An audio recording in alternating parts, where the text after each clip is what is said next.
Isso, o programa Mais Vida para você, começando nesta semana, e eu espero, claro, que você esteja na paz, que Deus possa estar te abençoando, chegando mais uma vez para juntos começarmos e conversarmos de vida e conversarmos da fé e do que a fé pode, claro, sempre nos ajudar.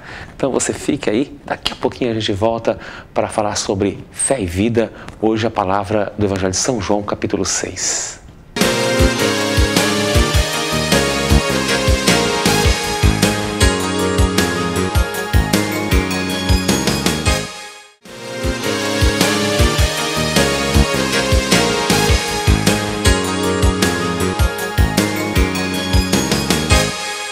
Programa Mais Vida de volta para você, falando de fé e vida, e neste programa vamos falar de uma passagem muito bonita, muito especial da palavra para nos orientar na vida, para nos orientar na fé.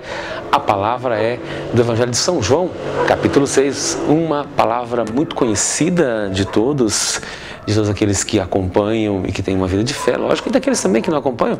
Se trata de uma passagem muito significativa, a palavra do capítulo 6 do Evangelho de São João. Se trata justamente da multiplicação dos pães. Quem não se lembra desta passagem e o quanto ela pode nos ensinar, o quanto ela pode nos dizer algo para nos enriquecer, para nos fazer crescer.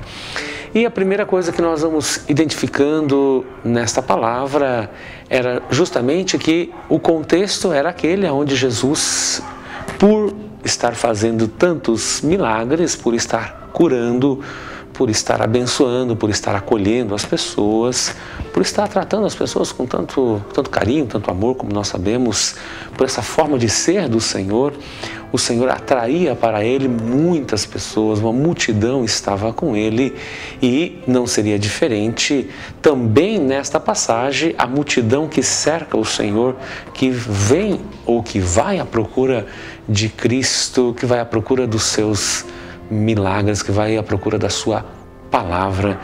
E o Senhor que corresponde a esse povo que o busca, acolhendo a todos. Então, o que nós temos aqui?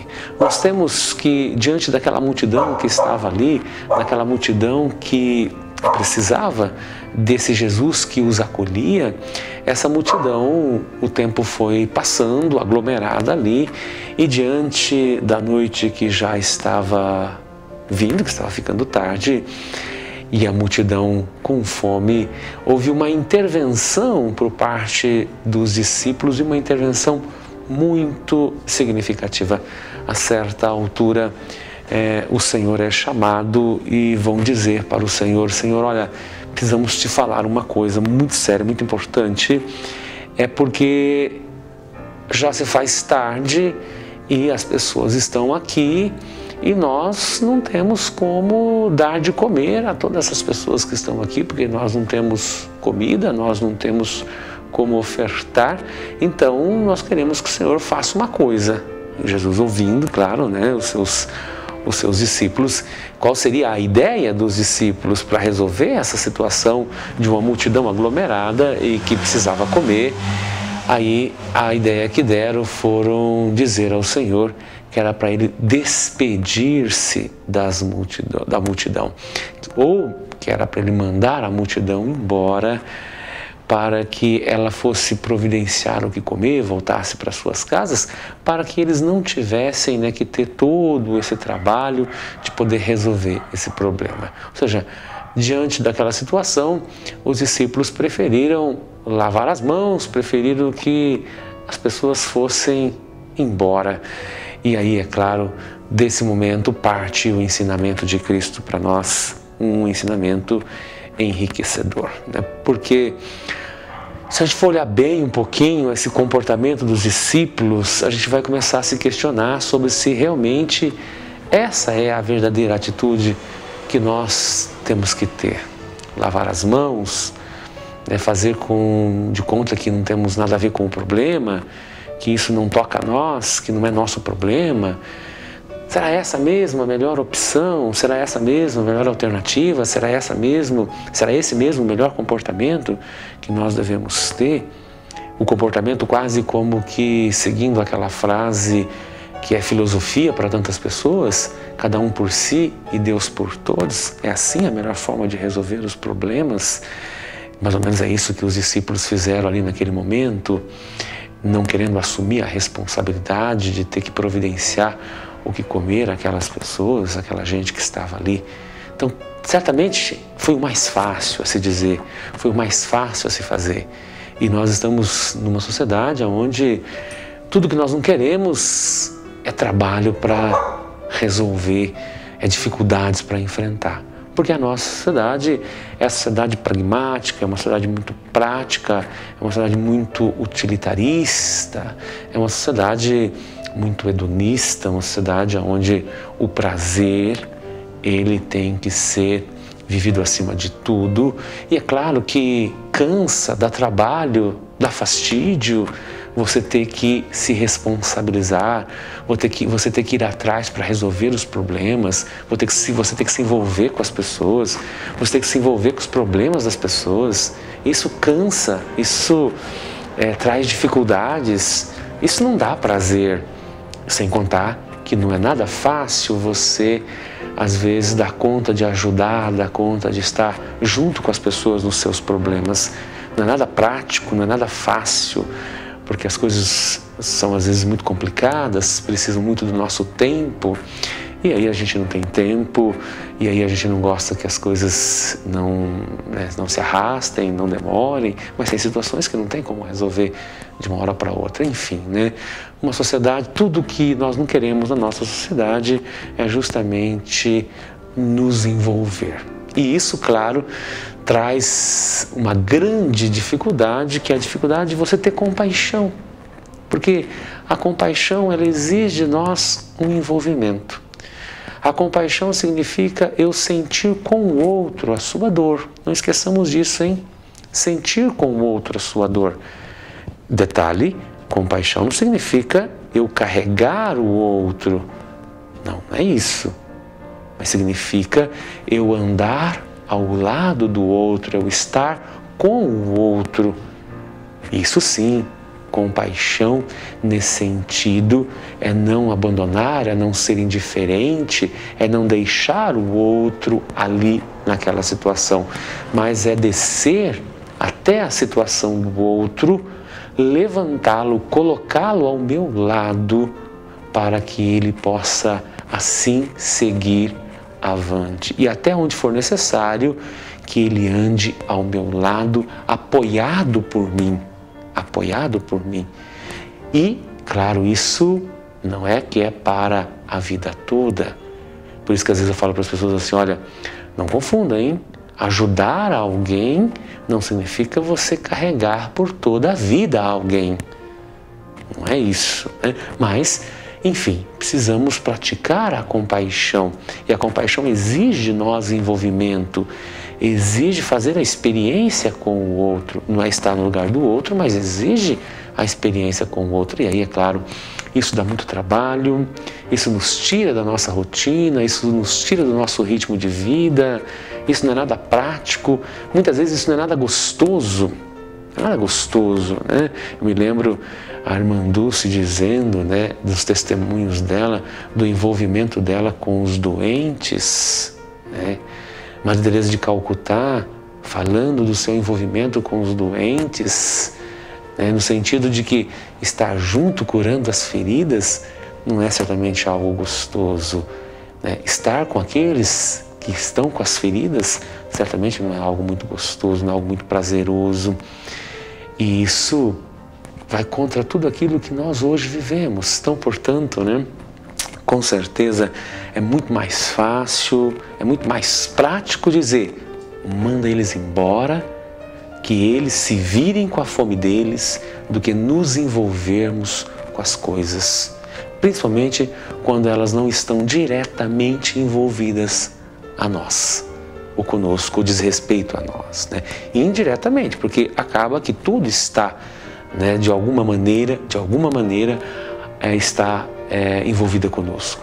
Pode não ser que seja diretamente, mas indiretamente nós acabamos sim sendo envolvidos em muitas situações, né?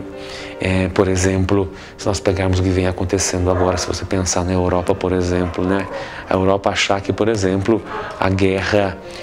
as guerras civis que estavam acontecendo no Oriente Médio, por exemplo, não teria nada a ver com o resto do mundo, e agora a própria Europa, o mundo, né, assistindo o quê? Assistindo essa leva de imigração, de gente chegando, de gente querendo estar num lugar para recomeçar a vida, e os países não dando conta de receber toda essa gente, isso gerando todo um problema social. Então, como que as coisas não têm a ver conosco? Tem sim. Por exemplo, o Brasil passa por isso, né? Nós aqui da nossa região sabemos muito bem disso.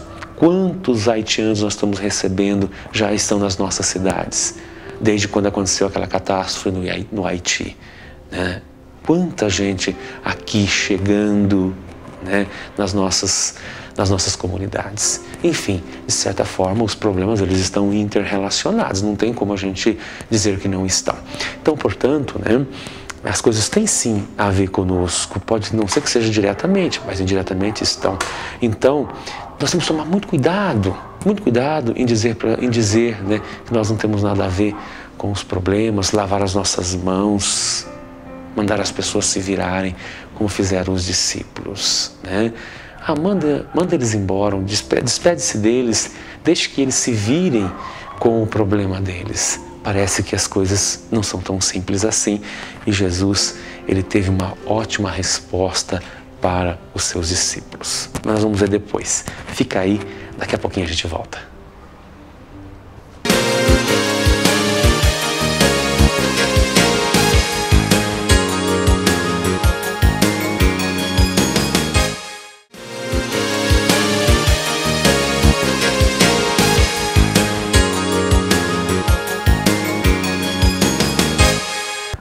Isso, o programa Mais Vida para você, de volta, falando do Evangelho de São João, capítulo 6, essa bonita passagem onde nós acompanhamos a multiplicação dos pães, talvez passagem que nos ajuda a tirar grandes ensinamentos, e nós estamos vendo, um deles é justamente esse tipo de espírito que estava ali presente nos apóstolos, nos discípulos, quando disseram para Jesus: manda esse povo aqui embora, manda esse povo aqui se virar, porque isso não é problema nosso. Vimos o quanto isso talvez não seja o caminho, a ser trilhado, não seja o caminho a ser percorrido. E aí o Senhor, Ele mesmo faz questão de ensinar aos seus discípulos que de fato esse não é o caminho. E isso serve muito para nós, porque a nossa sociedade também acaba indo por um caminho semelhante a esse caminho dos discípulos, de dizer cada um por si, Deus por todos, de fazer dessa a grande filosofia de vida da sociedade contemporânea.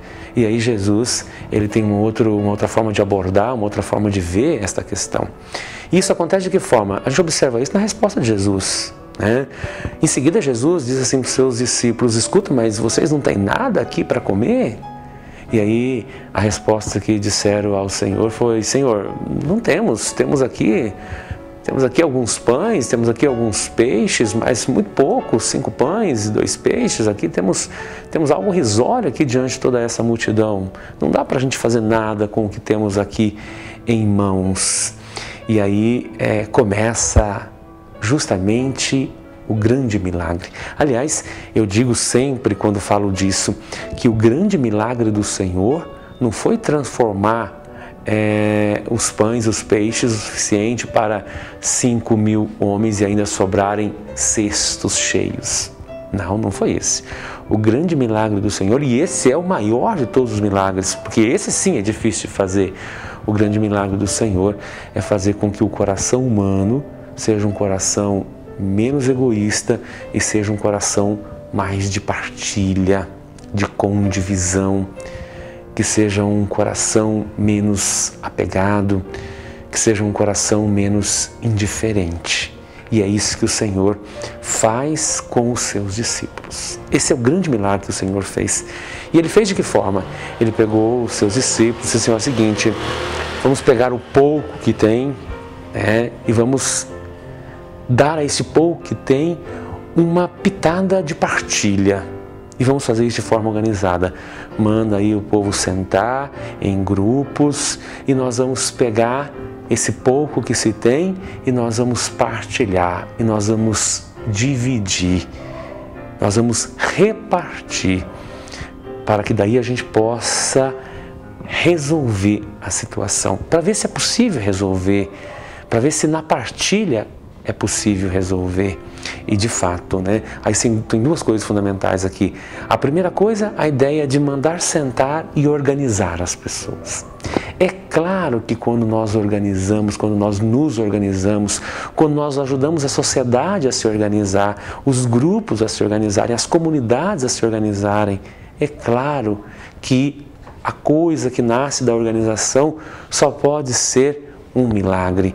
A organização, ela traz milagres na vida das pessoas. O que não gera milagres na vida das pessoas é o individualismo, é o cada um por si, o Deus por todos, é o lavar as mãos, é o ser indiferente, é o não ser responsável, é o não partilhar. Isso realmente não gera milagres. Claro que uma sociedade desorganizada, claro que uma comunidade desorganizada, essa comunidade jamais conseguirá alcançar grandes coisas para ela como comunidade e para os seus como indivíduos. É lógico que não é possível que uma comunidade sobreviva na desorganização.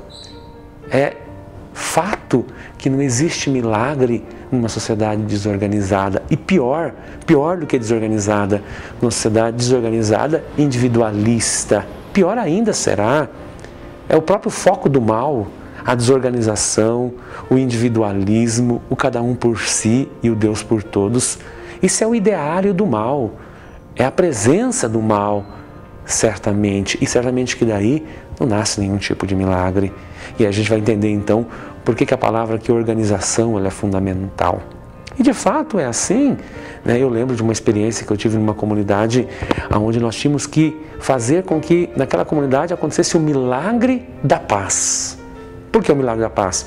Porque era uma comunidade que, quando eu cheguei, tinha 2 grupos de traficantes que disputavam os pontos de droga.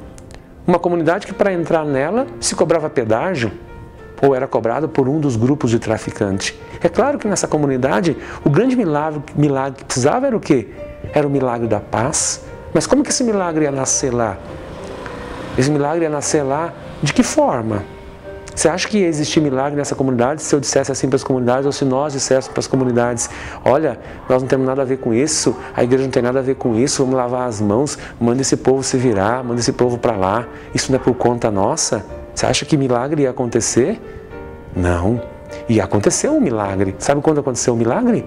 Quando a comunidade se organizou, quando a comunidade se juntou, quando o presidente da Associação de Moradores, o padre, os pastores, quando todos se uniram e chamaram todos, e numa grande reunião todos fizemos um pacto. Sabe qual foi a ideia simples? O pacto daquele dia em diante, um vizinho seria uma espécie de responsável pelo vizinho. O pacto de que daquele dia em diante todos se comprometeriam a quê? A usar o disque denúncia contra qualquer tipo de suspeita que acontecesse dentro da comunidade. Quando isso aconteceu, as coisas mudaram. O milagre da paz aconteceu, e de fato aconteceu. Ao ponto de que, no mês seguinte, 17 mandados de prisão foram expedidos para aquela comunidade. E foi expurgada, por força da comunidade, foi expurgada os pontos, os focos de violência. Então, portanto, meus queridos, milagre existe sim. Milagre existe. Porque milagre é uma coisa que não está prevista, que a gente não sabe, que a gente acha que nunca vai acontecer. E aquele povo do qual eu estou falando achava que nunca ia ser possível alcançar paz naquela comunidade. Só se fosse na base de um milagre. Mas o milagre aconteceu. Sabe por que o milagre aconteceu? Porque as pessoas se organizaram. Sabe por que as pessoas não ficaram sem pão lá com Jesus? Porque Jesus organizou as pessoas. Porque Jesus mandou sentá-las em grupos, dividiu, organizou. E aí, o último ponto importante. Sabe por que o milagre aconteceu? Porque lá em Jesus, com aquela multidão, Jesus conseguiu mostrar para cada um deles, que se cada um saísse do seu individualismo, se cada um adquirisse o espírito da partilha, da condivisão, mesmo que aquilo que houvesse ali fosse pouco, esse pouco se tornaria muito. E aí o milagre aconteceu. E esse talvez seja o movimento mais difícil, fazer as pessoas saírem do seu egoísmo, do seu individualismo. E isso o Senhor nos ensina na multiplicação dos pães. Então isso tem que servir para nós como testemunho, como exemplo, né? O que o Senhor faz naquele momento tem que ser inspiração para as nossas comunidades. Tem que ser uma forma de nós, juntos, hoje, nas nossas situações diárias, revertermos as nossas situações. Situações que estão aí que precisam de milagres. Tem verdadeiras comunidades, né? As comunidades verdadeiramente sofrem, e sofrem muito, precisando de muitos milagres. Muitos milagres. Agora, não existe milagre enquanto cada um estiver na sua casa, olhando para o seu umbigo, de forma individualista, de forma egoísta. Nunca existirá milagre no coração daquelas pessoas onde a regra de vida é o cada um por si e o Deus por todos. Aí não existe milagre. E enquanto o milagre não chegar, nós vamos continuar perecendo, nós vamos continuar sofrendo. E talvez esse seja o grande desafio da igreja hoje. O Papa tem insistido tanto para que a gente fale sobre isso, para que a gente atue desta forma. O Papa tem dito tanto em nome da igreja, para que nós não façamos aquilo que os discípulos queriam fazer. Para que nós não sejamos indiferentes. A igreja não pode ser indiferente. Você que acredita em Cristo não pode ser indiferente, porque Cristo nunca foi indiferente. E é porque Cristo não foi indiferente que eu não posso ser indiferente. Ah, mas indiferente ao quê, padre? Indiferente a tantas situações que nós vamos acompanhando. Eu não posso ser indiferente àquela criança que se aproxima de mim e que está sendo de alguma forma maltratada. Eu não posso ser indiferente com relação àquela jovem ou aquele jovem que se aproxima de mim e que é vítima da violência, das drogas. Eu não posso ser indiferente àquela família que está sofrendo. Eu não posso ser indiferente àquela família que não tem o que comer, que não consegue o sustento seu. Enfim, nós não podemos ser indiferentes a tantas situações de mal que estão aí. Não nascemos para isso, né? Cristo não nos coloca na missão para sermos indiferentes. Portanto, a partir da multiplicação dos pães, somos convocados a sermos aquilo que o Senhor mesmo nos lembra na palavra, somos convocados a sermos fermento na massa. E a massa precisa ser transformada, a massa precisa ser mudada, a massa precisa ser levedada. Há muita coisa que nós precisamos que seja transformada. E cada um vai fazer aquilo que tem que ser feito no seu momento, né, na sua situação, na sua circunstância. Por isso, né, um convite muito especial, então, nesse programa de hoje, nesse programa Mais Vida para Nós. Essa ideia da multiplicação dos pães. Temos que multiplicar sim, temos que multiplicar a paz, temos que multiplicar a justiça, temos que multiplicar a solidariedade, temos que multiplicar a responsabilidade, temos que multiplicar tantas coisas que faltam ser multiplicadas para que tenhamos um mundo melhor. E qual mundo? Não é um mundo longe de você, não. É o mundo da tua comunidade, é o mundo da tua sociedade, é o mundo onde você vive. É este mundo o mundo que você tem que transformar. E a gente, às vezes, né, eu lembro disso, os professores, quando a gente ainda estudava, dizendo, olha, vocês, né, na juventude de vocês acham que vão poder transformar o mundo, mas vocês vão descobrir que não vai ser bem assim. Né? A gente começa assim, né? Achando que vai transformar o mundo, aí depois passa um tempo, a gente já acha que vai transformar só o país da gente, aí daqui a pouco você vai dizer, não, o estado tá bom, não, daqui a pouco a cidade tá bom, daqui a pouco na minha comunidade tá bom, se eu conseguir transformar, daqui a pouco você vem dizer, se eu transformar minha família já tá bom, aí daqui a pouco você chega dizendo, se eu conseguir transformar a mim mesmo, já tá muito bom. Né? Então, o que nós não podemos é, de fato, deixarmos de ter essa garra, essa vontade, essa inspiração que o Senhor nos propõe. E o Senhor nos propõe. O Senhor nos inspira a incentivar a partilha da organização, nos inspira a partilhar pessoas menos individualistas. Bacana, né? Então tá, eu vou daqui a pouquinho voltar para a gente poder fazer a bênção final do programa de hoje. Fica aí, daqui a pouquinho eu volto.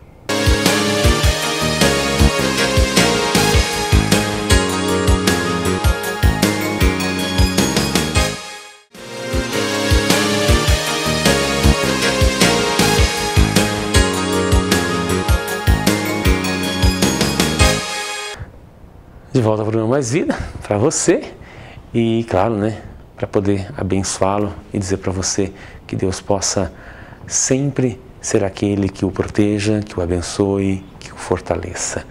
O Senhor esteja convosco, Ele está no meio de nós, que Deus possa te abençoar hoje e sempre, em nome do Pai, do Filho e do Espírito Santo.